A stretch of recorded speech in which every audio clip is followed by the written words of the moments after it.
Welcome to the Health Marketing Collective, where strong leadership meets marketing excellence. I'm your host, Sara Payne, and I'm bringing you fascinating conversations with some of the industry's top marketing minds. Today, we're discussing how to build a strategic marketing organization from the ground up. This topic is so rich that we're making it a two-part series. In part one, we'll explore what it means to be a truly strategic marketing function and the telltale signs that might indicate your team is operating reactively rather than strategically. In our next episode, part two, we'll shift our focus to solutions, where to start, key steps to take, and how to build a marketing organization that drives real impact and growth. Joining me today is someone who's an expert at building and leading strategic marketing organizations, Yvonne Leonard. With a track record of driving digital transformation, leading product launches, and building thought leadership programs, she's known for creating high-performing teams that balance continuous improvement, collaboration, and fun. She's also a longtime client and friend of mine, so I'm thrilled to have her on the show. Welcome, Yvonne. Hi, Sarah. Thanks for having me. Yeah, thanks so much for being here. We've got a lot to cover, so let's dive right in.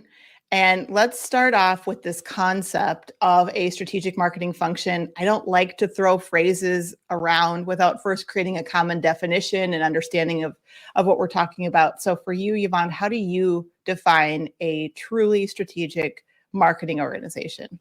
So a strategic marketing organization needs to actually impact the business and has to help drive business objectives within the organization.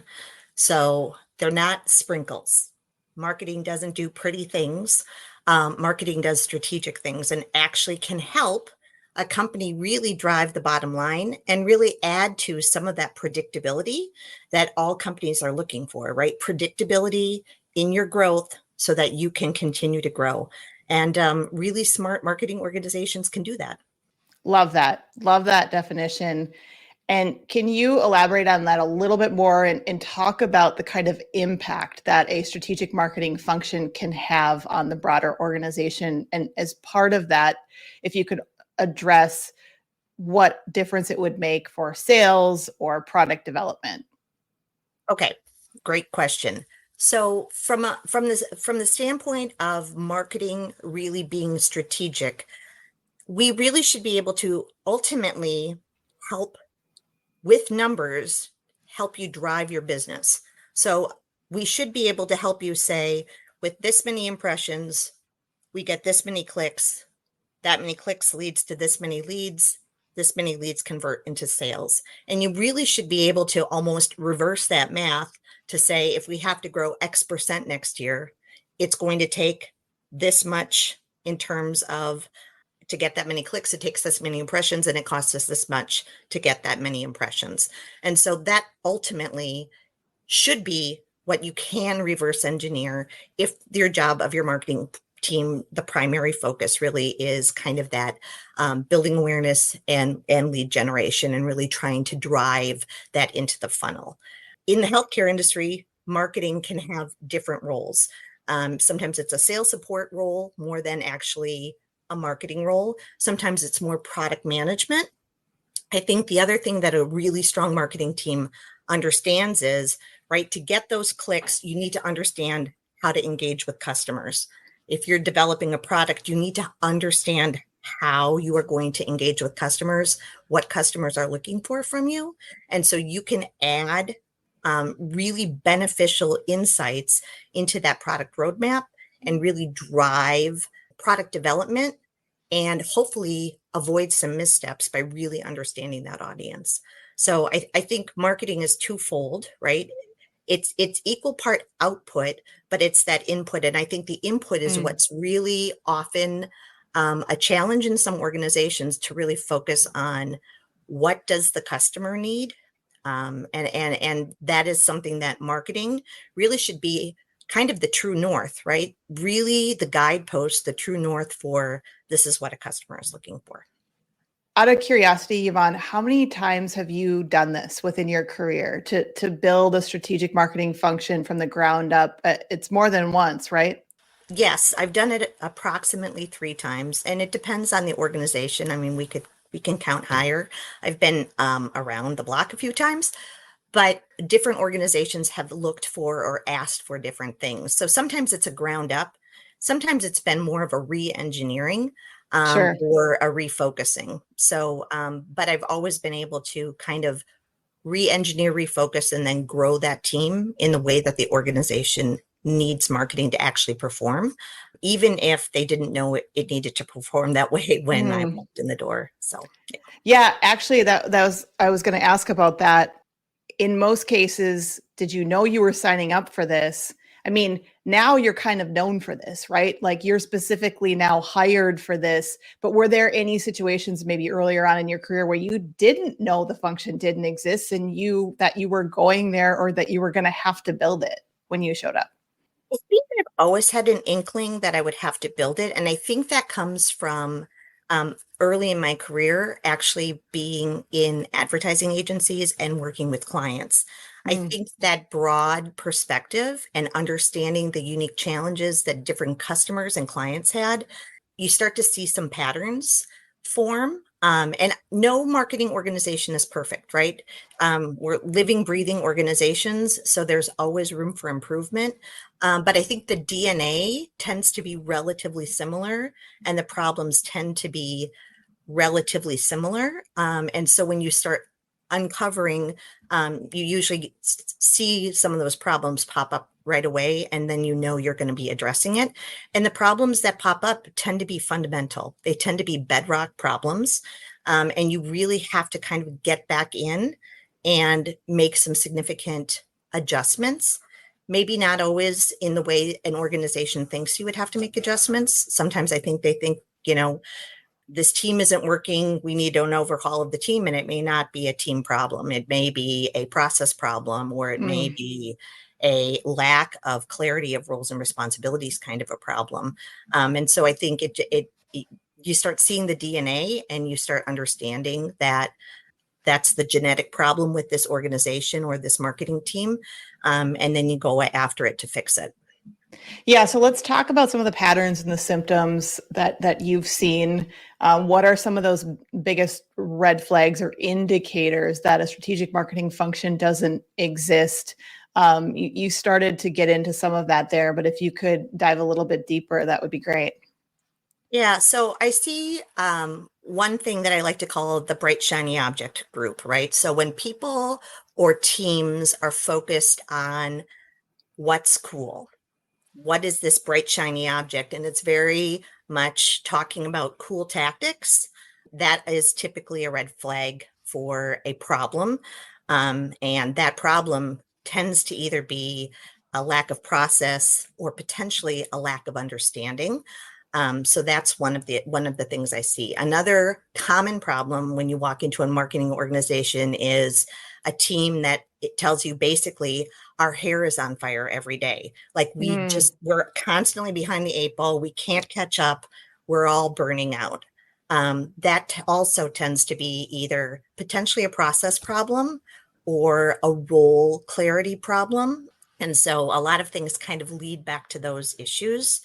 And then sometimes it is a marketing titled role, and the role isn't really marketing. So you're hiring people with marketing background for a role, and the role is really 100% sales support sometimes, or very much administrative, or just logistics for trade shows, right? Make it pretty, and we want to go here. And so those kinds of things need to really be addressed higher up within the organization to kind of talk about what you're missing out on by keeping somebody in a box and trying to define that role so tightly, right? And I'm not saying that trade show support and sales support aren't important functions, but I Right. think you have to think about what kind of resources you have and what are the best ways to deploy those resources within an organization to help the organization actually meet their goals. And so to me, it's really making sure that you understand all of that together, because sometimes I think stuff is siloed in discussions and thought, and everybody is well intentioned. But I think sometimes organizations are really missing out by narrowly defining what marketing can do.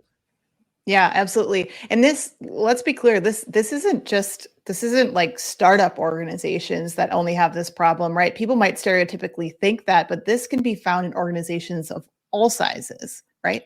That's correct.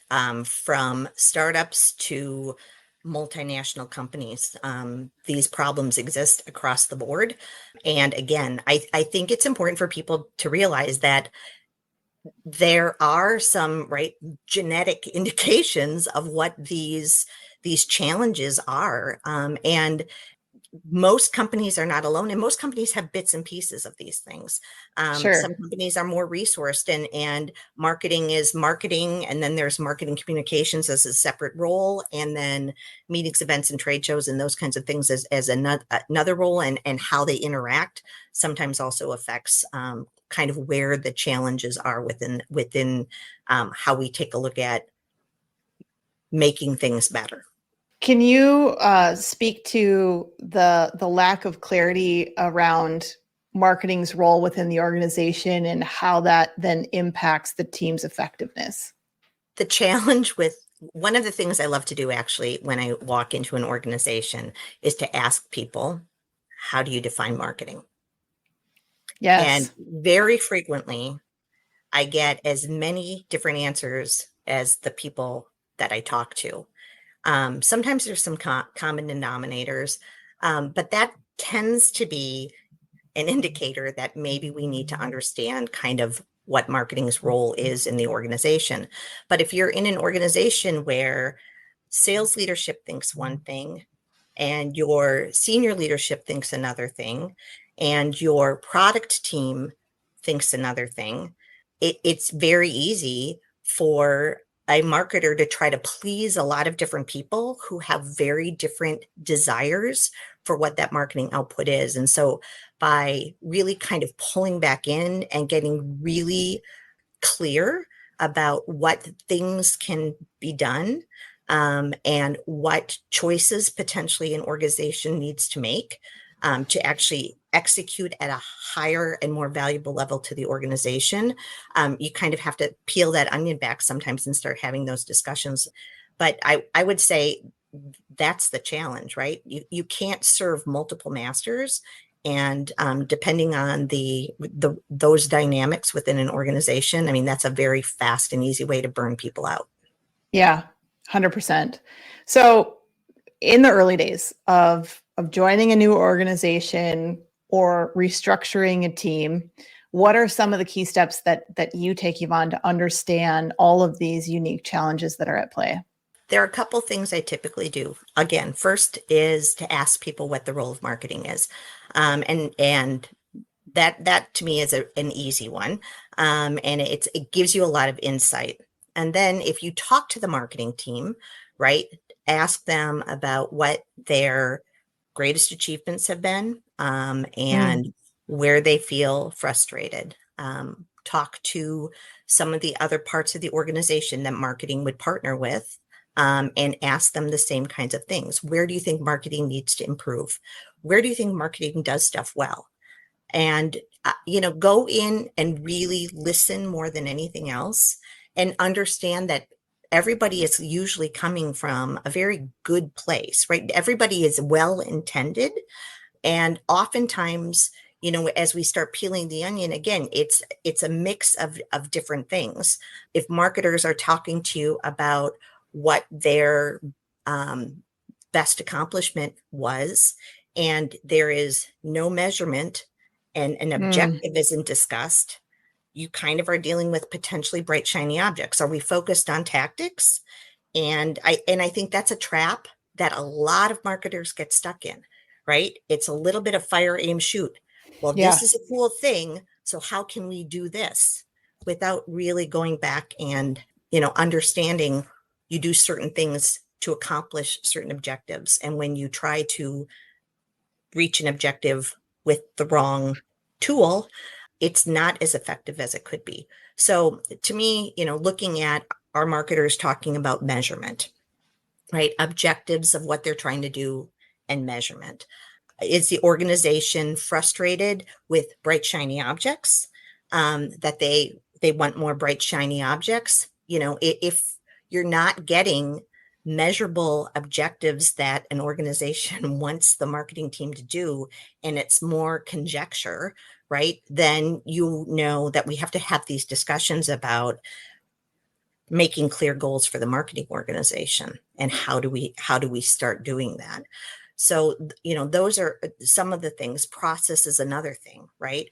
There's a lot of scope creep that can happen. Yeah. How many people are in the decision making mix, right? Mm. Again, if you're dealing with multiple decision makers and all of them kind of define what marketing's role is differently, obviously somebody's hair is going to be on fire, because you're constantly going to be disappointing somebody every time you turn around. So, that makes it really hard. So those are some of the things, but really a lot of question asking and a lot of listening and just observing, right? I think those are some very easy kind of first steps, because if you're taking notes and you're really listening, and you have 27 pages of notes and there's zero commonality across the board other than they like bright, shiny object tactics, and nobody really is clear on what marketing's role is here, and there's no measurement, you have some places that you can make some improvements that really should impact the organization. Yeah, absolutely. I think you're right. Listening, asking questions and taking that time to listen is so incredibly important, and an important diagnostic, if you will, of the current realities of the organization. And you're hitting on so many, I think, common frustrations, common pain points that different marketing leaders, marketing organizations will face at any point in time within the organization, having to answer to multiple different people without a clear decision-making tree or line of approvals, and therefore, having to run and please all these different people. I mean, a lot of these things that you're talking about, we see so commonly inside of different marketing teams, again, of organizations of various different sizes.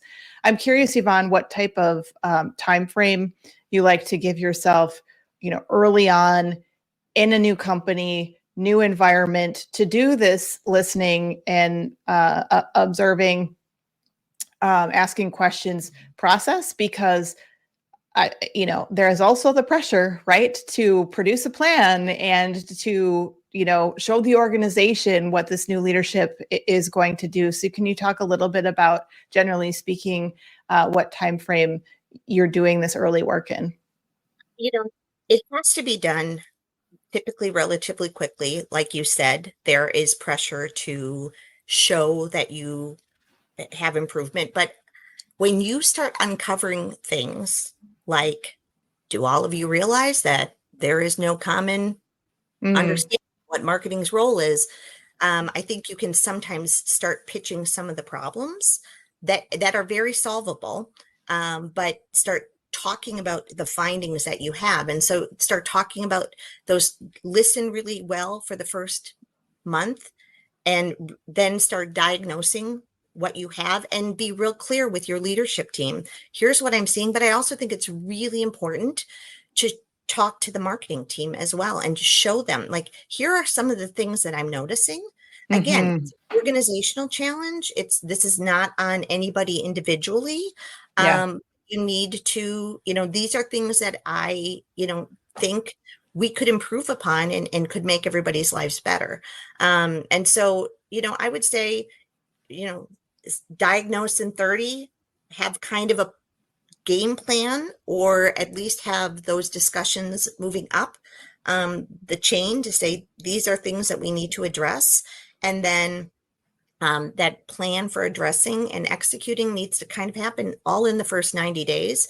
But you don't have to, and I think we'll talk a little bit more about this later, but you don't have to fix everything day one, right? Yes. But what we need to do is we need to figure out where we can fix things, and, prioritize what's broken, and then fix according to what's fixable, and where can we make an impact, and where can we gain a little bit of momentum to make everybody feel like they're doing a better job. Because if you're dealing with an organization potentially that says, we don't think our marketing team is performing. I mean, I was in an organization that actually said that to me. We don't think our marketing team performs very well. And we're bringing you in here to kind of challenge the status quo.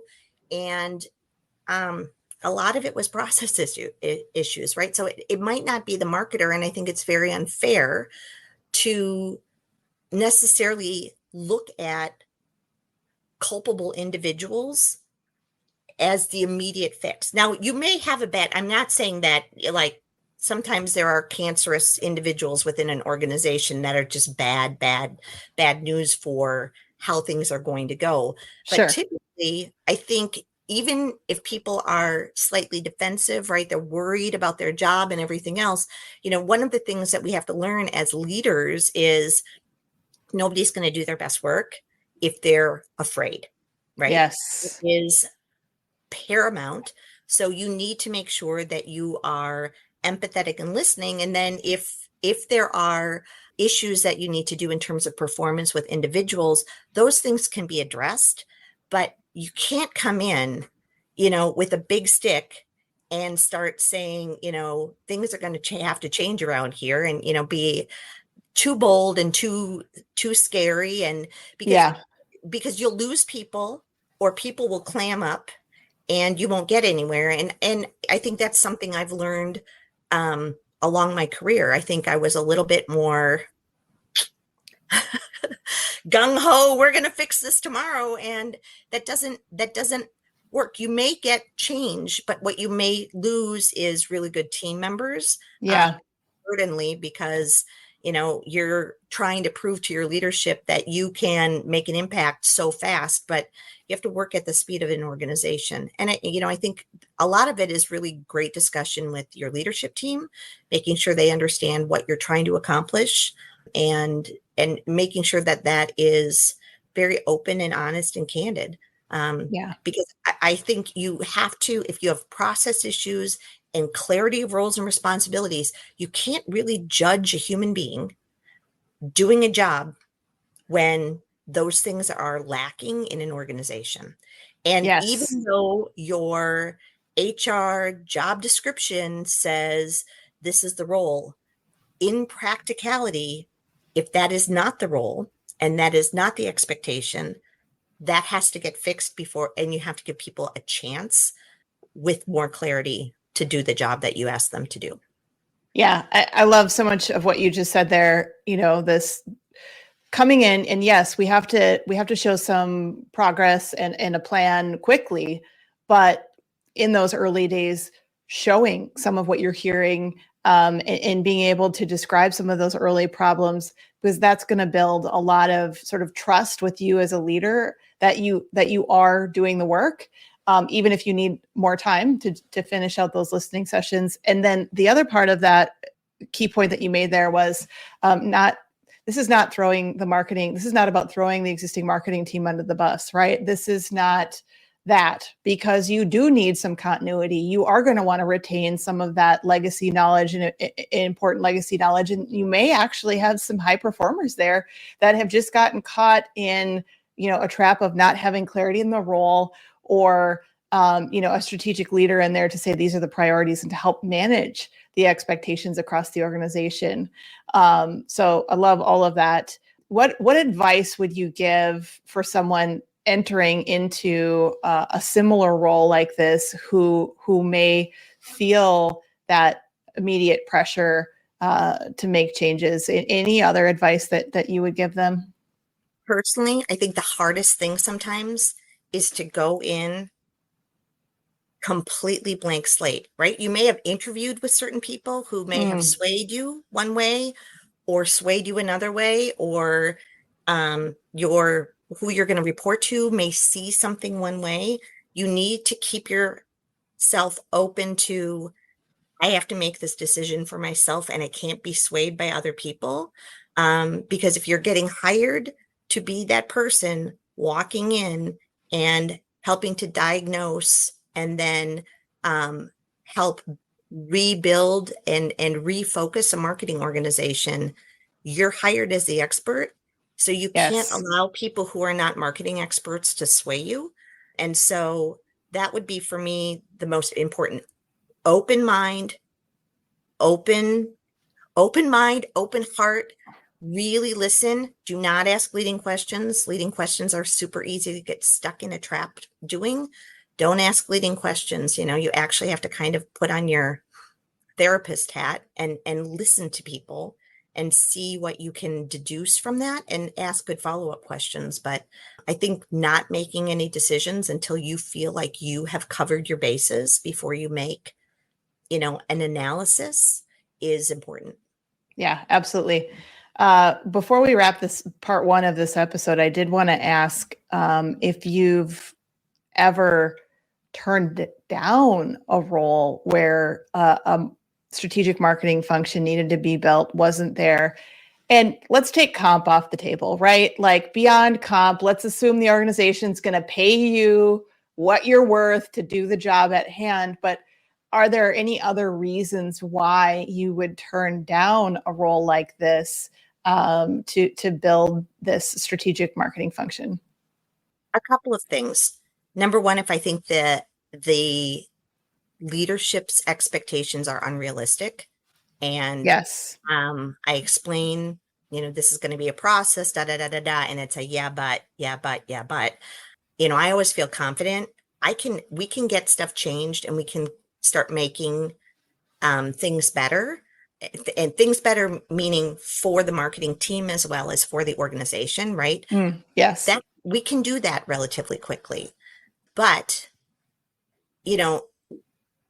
how much are you willing to resource for this? Like if you're an organization who's not happy with your marketing, but your marketing is extremely underfunded and you have no desire to fund that any further, there's only so much that can be done in a certain period of time. Like, okay, if you're going to wait, you can wait for only organic, marketing to happen and fine. But like, if they're not going to wait for things like that, that's a problem. So I typically look at, does the leadership team actually want marketing to play a more strategic role in the organization? Do I believe it when they say that? And then also take a look at funding and where are you funded? Does that feel right? And then what kind of funding would be available? And again, I'm not asking for landslides of, buckets of cash, even though I think every marketing person would love buckets of cash. Yeah, absolutely. That, right. But how do you, how funded is it? And are they willing to do that? Because you can only do so much, right? Yeah. If the organization is not going to fund that role or that team enough to make change. Because sometimes if it's a process, it may be an infrastructure change that's needed.